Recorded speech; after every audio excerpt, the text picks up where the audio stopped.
12th class chemical kinetics रासायनिक बलगतिकी पढ़ रहे थे। इसके पहले 2 क्वेश्चन हम पढ़ चुके हैं अभिक्रिया की दर को प्रभावित करने वाले कारक तक। आपका एक होमवर्क है अभिक्रिया की दर और दर स्थिरांक में आप संबंध निकालेंगे।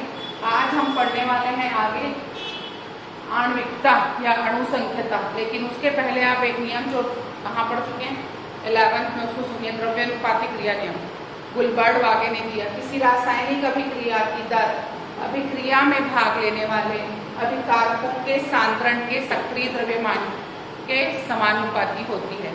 यदि अभिक्रिया में एक से अधिक अभिकारक भाग ले रहे हों तो अभिक्रिया की दर अभिकारकों के सक्रिय द्रव्यमान के गुणनफल के समानुपाती होगी। और अब आगे ये नियम लगेगा, अर्थात अब अभिक्रिया में हमको केवल अभिकारक से मतलब है, उत्पाद से अब हम दर ज्ञात नहीं करेंगे। अब हम दर केवल अभिकारक के कणों की संख्या से ही करेंगे। सबसे पहले बात करते हैं अणु संख्यता क्या होती है। किसी रासायनिक अभिक्रिया के दर निर्धारक पद में उपस्थित अणु, परमाणु और आयनों की संख्या उसकी अणु संख्यता कहलाती है। या किसी रासायनिक अभिक्रिया के प्रभावकारी टक्कर में भाग लेने वाले कणों की संख्या उसकी अणु संख्यता कहलाती है। यह हमेशा पूर्णांक में होती है, पूर्णतः सैद्धांतिक होती है। ये 2 बहुत इंपॉर्टेंट बातें हैं, उसके आगे की कुछ और बात मैं बताऊंगी। ये देखिए, सबसे पहले ओजोन से बनने वाला ऑक्सीजन और ओजोन, तो आप केवल अभिकारक के को ये है दर dx/dt जो आपका आया था वो क्या आया था, दर स्थिरांक = K O3 एक्टिव मास के अंदर, अर्थात एक ही अणु अभिक्रिया में भाग लिया तो इसकी अणु संख्यता 1 होगी। सेम एग्जांपल में ये जाएगा। लेकिन इस अभिक्रिया में देखिए H2 + I2 2HI 2 अणु भाग ले रहे हैं अभिकारक के। फिर से आप ये लिखना बहुत जरूरी है, समीकरण दर समीकरण R सांद्रण बटे समय अंतराल बराबर H2 और I2 1/1 बराबर अणु संख्यता इसकी 2 होगी। उसी तरह से 2FeCl3 + SnCl2 2FeCl2 + SnCl4 R dx/dt सांद्रण बटे समय अंतराल के 2FeCl3 और SnCl2 2/1 बराबर 3। इसका मतलब किसी अभिक्रिया की अणु संख्यता अधिकतम हम 1, 2 और 3 निकालते हैं। कारण यह है कि 1 अणु, 2 अणु और 3 अणु जब ये आपस में टकराएंगे तो इनके मध्य टक्कर जो होगा वो पूर्णतः परफेक्ट होता है। लेकिन अगर 4 अणु लाई मतलब 2 आपस में टकरा गए और 2 नहीं रहेंगे, तो यदि किसी अभिक्रिया की अणु संख्यता 3 से अधिक हो तो ऐसे अभिक्रिया के समीकरण की अणु संख्यता निकालने के लिए आंशिक विधि का प्रयोग किया जाता है। जिस अभिक्रिया की अणु संख्यता निकालने के लिए आंशिक विधि का प्रयोग करेंगे उसमें आपको मंद और तीव्र पद दिखाई देंगे, स्लो और फास्ट पद होगा। और जो पद मंद पद होगा वही, ये यहाँ पे फास्ट है, ये स्लो है और ये फास्ट है, तो जो पद मंद पद होगा वही दर निर्धारक पद होगा। यदि मंद पद न दिया हो तो प्रथम पद दर निर्धारक पद होता है। ये एक एग्जाम्पल को आप बिल्कुल रट लीजिएगा कि ये होता क्या है। देखिए रिएक्शन है एक्चुअली में आपका 4HBr + O2 2H2O और 2Br2, कुल अणु संख्यता दिख रही है 5, जिसको सामान्य विधि द्वारा निकाला नहीं जा सकता था।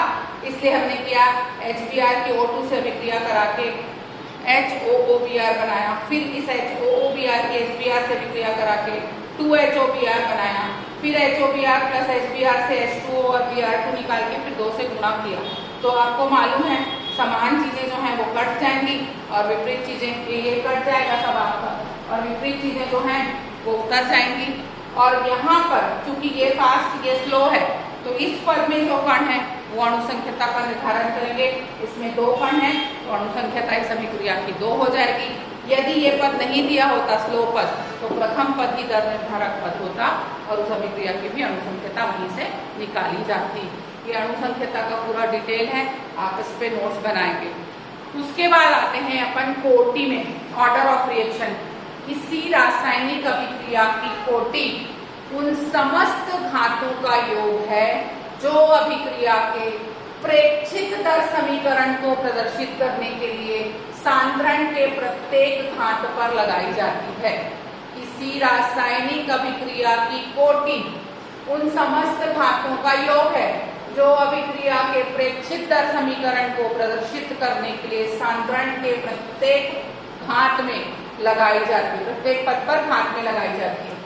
अभिक्रिया की कोटि आप अभी शून्य कोटि प्रथम कोटि मिला के कुल 5 कोटि पढ़ने वाले हैं, लेकिन आपको सबसे इंपॉर्टेंट बात बता दूं कि जब घातों के सांद्रण का योग शून्य होगा तो वो शून्य कोटि की होगी सांद्रण। तो शून्य कोटि कैसे होगी ये समझ लीजिए। जब किसी रासायनिक अभिक्रिया की दर अभिक्रिया की सांद्रता पर निर्भर न कर अभिक्रिया को प्रभावित करने वाले कारक ताप, दाब और उत्प्रेरक पर निर्भर करे, सांद्रण नहीं बोला मैंने, ताप, दाब और उत्प्रेरक पर निर्भर करे, तो ऐसी अभिक्रिया को हम शून्य कोटि की अभिक्रिया कहते हैं। मतलब जब आप अमोनिया बनाना चाहते हैं तो कितना ही N2 और 3H2 लेके बैठ जाइए, जब तक आप आयरन नहीं डालेंगे अमोनिया बनेगा नहीं। तो यहाँ पे इंपॉर्टेंस आयरन और मॉलिब्डेनम का है, इसलिए इनके घातों का सांद्रण 0 लगाया गया है और ये ऑर्डर ऑफ रिएक्शन जो है वो 0 हो जाएगा, ये शून्य कोटि की अभिक्रिया हो जाएगी। उसी तरह जब अभिकारक के घातों के सांद्रण का योग 1 हो तो अभिक्रिया की कोटि 1 होती है। आप एग्जाम्पल ले लीजिए NH4NO2, तो ये घातों के सांद्रण का योग 1 हुआ। सेम दर समीकरण लिखना है और आपको बनाना है। द्वितीय कोटि की, ये ऑर्डर ऑफ रिएक्शन इसका है। द्वितीय कोटि की अभिक्रिया, जब अभिक्रिया में भाग लेने वाले सांद्रण के घातों का योग 2 हो जाए तो यह द्वितीय कोटि की अभिक्रिया कहलाती है। देखिए N2O2, तो N के ऊपर एक कण और O के ऊपर एक कण, 1 धन 1 बराबर 2, तो यह द्वितीय कोटि की अभिक्रिया होगी। यदि घातों के सांद्रण का योग 3 हो जाए तो यह तृतीय कोटि की अभिक्रिया होगी। 2NO plus O2 gives 2NO2, तो आपको दिखेगा R dx/dt के NO की घात 2, O2 की घात 1, 2 धन 1 बराबर 3। अब आप कोटि के बारे में प्रथम शून्य और यहाँ तक तो सुन लीजिए। आगे बात करते हैं, किसी रासायनिक अभिक्रिया की कोटि पूर्णतः प्रायोगिक होती है। अभिक्रिया में प्रयुक्त वास्तविक सांद्रण कोटि का निर्धारण कर भी सकते हैं और नहीं करते। यदि वास्तविक सांद्रण कोटि का निर्धारण नहीं करते तो प्रायोगिक सांद्रण द्वारा कोटि का निर्धारण किया जाता है। कोटि शून्य भी होती है, ऋणात्मक भी होगी, धनात्मक भी होगी, पूर्णांक में भी होगी और भिन्नांक में भी होती है अभिक्रिया की कोटि। तो ये जो पढ़ रहे पंचछद्म कोटि की अभिक्रिया, जो दिख रहा है वो होगा नहीं और जो होगा वो आपको दिखाई नहीं देगा। देखिए एल्डिहाइड का अपन ने 1 मोल लिया है, ये H यहाँ गया, CH4 बन गया और CO।